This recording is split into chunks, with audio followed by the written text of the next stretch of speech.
Let me direct you to this picture. This is the picture from the book from where I got the handouts that I gave you by anyway, ito siya nga libro. So this is actually um,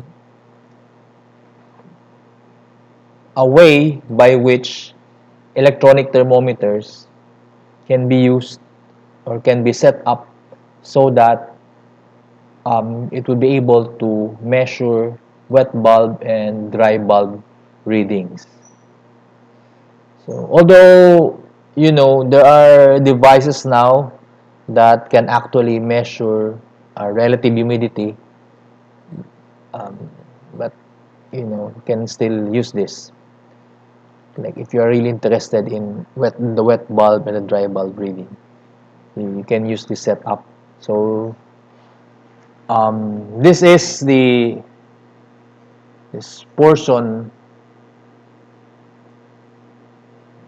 is the thermometer, and this serves as the wet bulb thermometer, and this is a reservoir, some kind of a similar to a test tube, and this is the wick, and the thermometer is constantly wetted by the water coming from this reservoir. And the the method of aspirating, providing wind or air velocity is by means of a fan. So this fan is a computer, presumably it looks to me like if it is a computer fan. Um, for the dry bulb, wala problema. It's just unmodified temp thermocouple wire or unmodified electronic thermometer. So by the way, I made mention of kaning thermocouple wires. I'll just upload to you a video, an introduction to thermocouple wires, which I think I shared with my class from the third quarter. So ABE 35 with Nell and Dave and Jessa. Okay, so this is one way by which a thermocouple wire or an electronic thermometer can be set up so that it becomes the wet bulb thermometer. So if we go to our camera, so I'll just turn.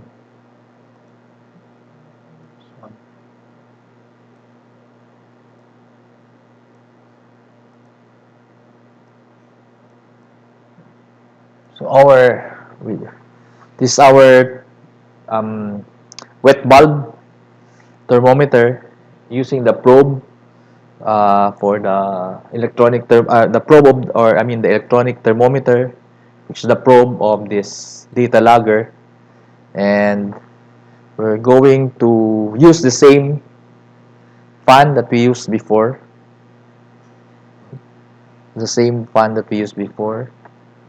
and of course the dry bulb will be any of these two, this one. So this will be the what wet bulb and the dry bulb already. Kani, this still dry, so later on I'm going to dip it in this one is distilled water. This one is distilled water, so I'm going to dip it there. And according panginan using that. At the same time, I'm going to um, put the atong sling psychrometer beside it so that we will see if the measurements of the two are comparable.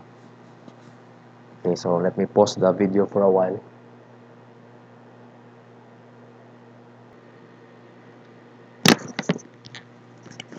Okay, by the way, I have here with me the uh, computer fans. Computer fans. So unfortunate, and the computer fans, of course, can be powered from a 12 volt. So this one is, I don't know if you can see it. I hope you'll be able to see. So ang specs na is for 12 volts. So it must get power from a 12 volt DC source.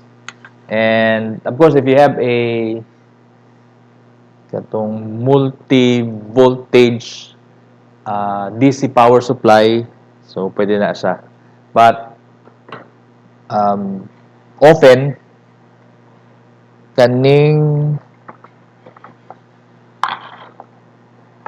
power supply sa computer, this one,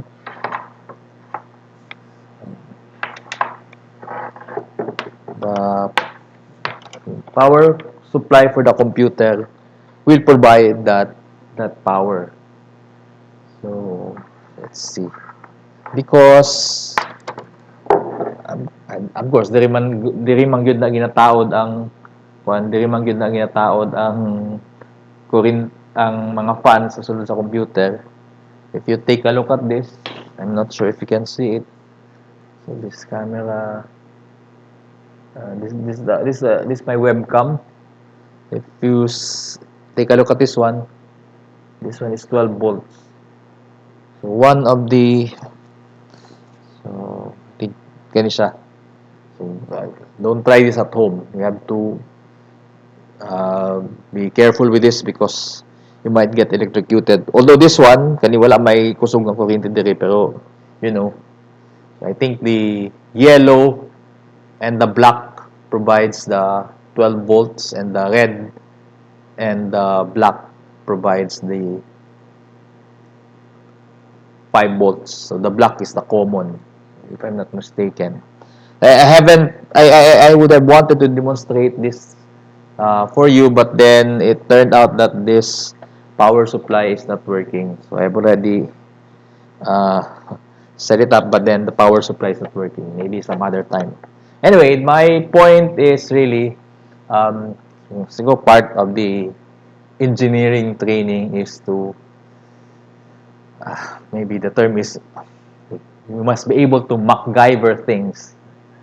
You must be able to invent things from what what are available at your disposal. And in many instances, this may be available because these are, when those older pieces they break down. Usually, it's not the power supply that breaks down first. It might be the hard drive or the motherboard, but maybe not this one. So this becomes a something that is there but is still useful, and you can use this for something else. You just have to be careful because this might be dangerous to be using this.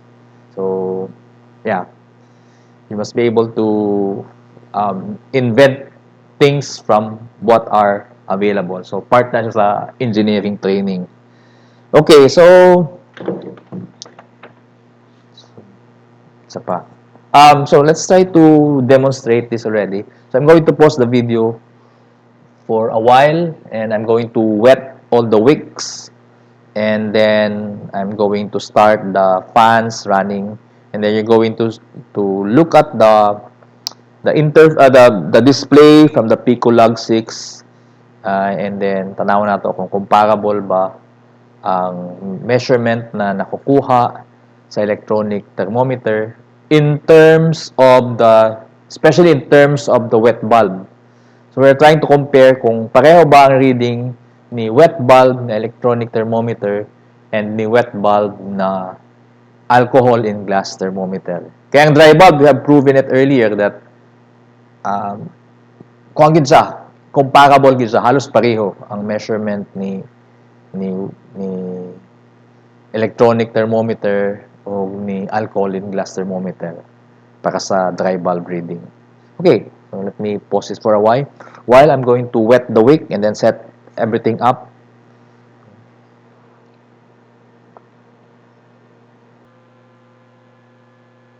So I have started the fan already. Take note, we are only using um, probe 1 and 2. Probe 1 is the dry bulb and probe 2 is the wet bulb. So I have started um, 8 807. So 807. 807, you will see there the temperatures of the dry bulb and the wet bulb. Okay, I hope I will be able to focus on the temperature of the wet bulb and the dry bulb also of the um, glass thermometers.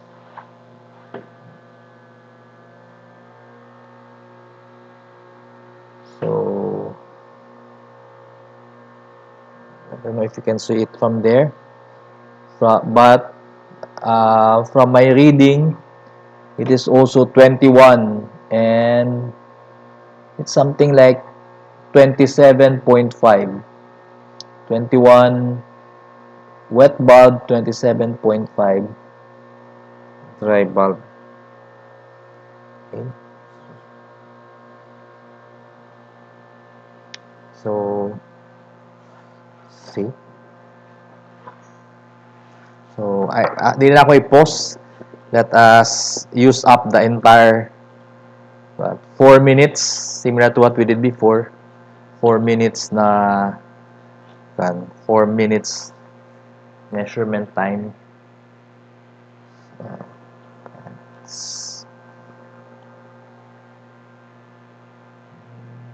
So, ang maklaro man ninyo ang measurement sa data logger, it's 20, almost 21, 20.91, then 27.81 sa dry bulb. Ibalik na to sa sa glass, alcohol in glass thermometers.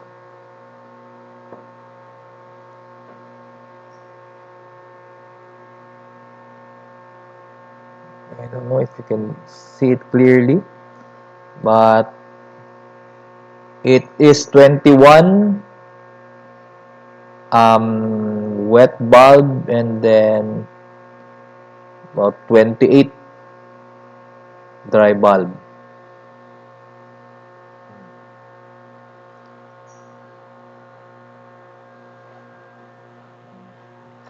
So 807 plus 4, 811.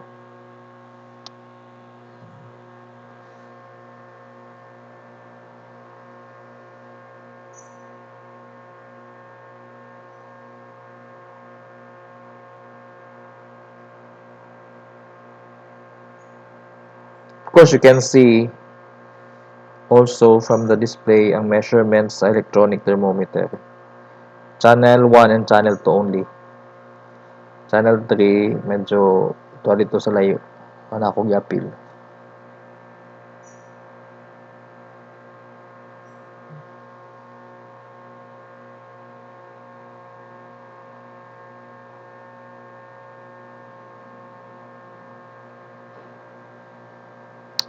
For 1 minute more.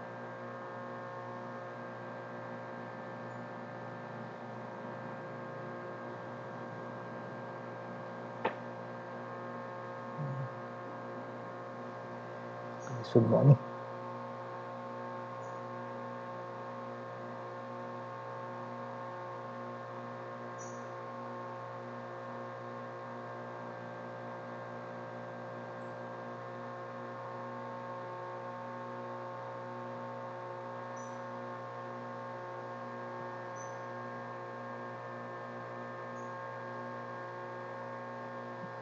Okay, so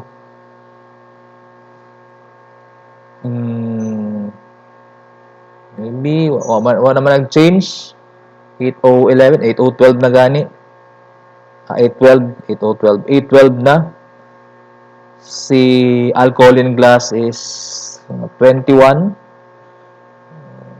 a little beyond 21, and si alcohol in glass wet bulb, alcohol in glass dry bulb is again mga almost 28. So it's not yet 28, but it's definitely not 27. It's more like 28 compared than it is 27.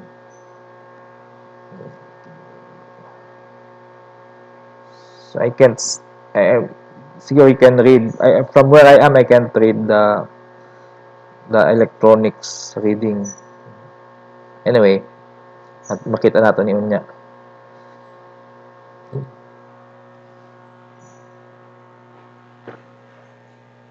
So, mao gid eh. I can see the reading now. It's really, they're really comparable. The electronic